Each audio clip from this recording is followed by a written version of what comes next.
Next topic tayo. Kamukha ni Shell, no? Habang umiinom ng moringa. Oo. Vincent, layo. Pindot nga.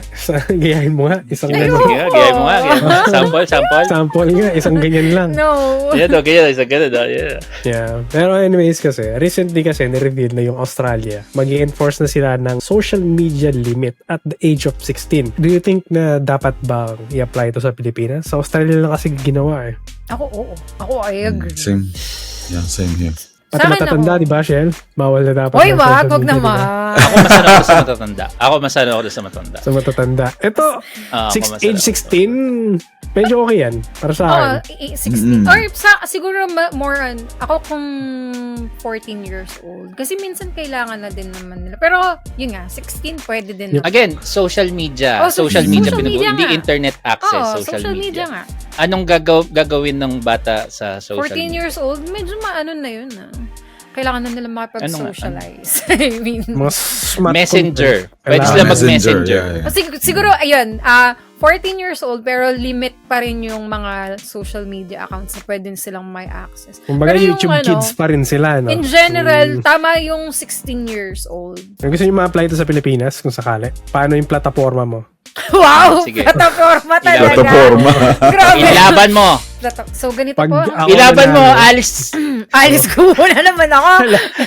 Ilaban mo, Mayor. Bilis. Sa kulungan po siya. Nasa kulungan na siya. Well, ganito po ang magiging plataforma ko. Joke lang.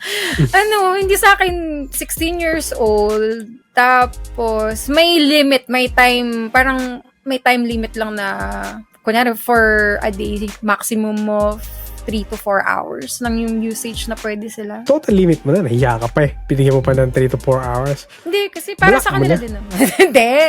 Kasi dapat naman ganun. Syempre, nag-aaral pa yung mga yun Sa social Okay. media. Ano bang Na? benefit? Ano bang Social benefit? media. Bakit kailangan ng isang 14 years old, 15 years Sa old, 16 years pababa old, ang- yung mga gumagawa ng content tsaka yung mga nag-affiliate. Kasi ang dami na ngayon, yung mga nagbe-business ng mga bata. Ang gagaling. In fairness, ako, yung bilib ako sa mga child yan. actors na nagkaroon ng child issue after na Oy. pagtanda nila kasi sumikat sila sa... Iba yung tinutukoy mo. May mga alam kasi akong bata na Ganun na nangyayari nag-hustle. sa kanila. Hindi, in fairness sa mga bata ngayon, yun nga, may mga mangilan-ngilan na akong Hustler. alam na hustler na. Yun nga kasi nga, I mean, meron din naman pros ang Bebenta ng RAM, no? malay natin, yan, mapanood nila tong podcast, ma-inspire sila.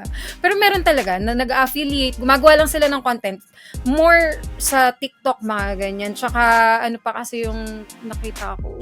So Kumikita gusto talaga mo sila. magtrabaho Almost- yung mga 15 years old pababa, Hindi basically. naman trabaho. I mean, As a hustle, child. side hustle. May tawag dun eh. Hoy, child labor. Child hustler? Kumbaga, yun na nga sila, ang ganda ng opportunity sa kanila. Yung iba dyan sa may 6 digit pa kala nyo.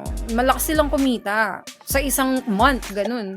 Minimum nila mga... Huwag mo na ipagkalat, hindi pa nagbabayad ng tax yung mga yan.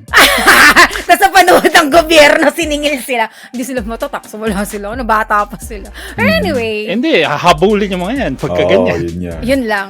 Hindi sila hahabulin kids. yan. Charot. Pero yun nga, I mean, sa akin, Tapos hindi na sila magka-college, no? Kasi Uy, wow. kumita na ako ng ayoko na, quit na ako ng school, mayaman Ay, na ako, isa pa hindi ko yan. na kailangan ng pera eh. yun na nga, kaya nga side hustle lang siya. Kumbaga, hindi naman, not unless super galing mo na nakakapagtayo ka ng ibang business because of your side hustle. Child Good side for you. hustle. Child hustle. Child hustle. Side hustle. Ano child hustle? Child. Pero yun, Yung di ba pa legit bata ang pa rin 16 kasi. years old? Like, yun nga, ako na nung bata ako, nagigig ako. Di sana na child labor pala. Pwede pala ako magreklamo. Hindi, ginusto ko naman. Ginusto Oo mo nga, yan. yun nga, ginusto mo choice nga mo yun. Ay, naka-choice naman nila yan. Kaya, I mean, pero yun, sa akin, yun yung mga magandang... Nando ka sa child side hustler. Yun yung nando ka sa angle. Pero yun, I mean, sa akin, yun yung pros ng paggamit ng going back dun sa topic Ano natin. yung cons? Topic mo to eh.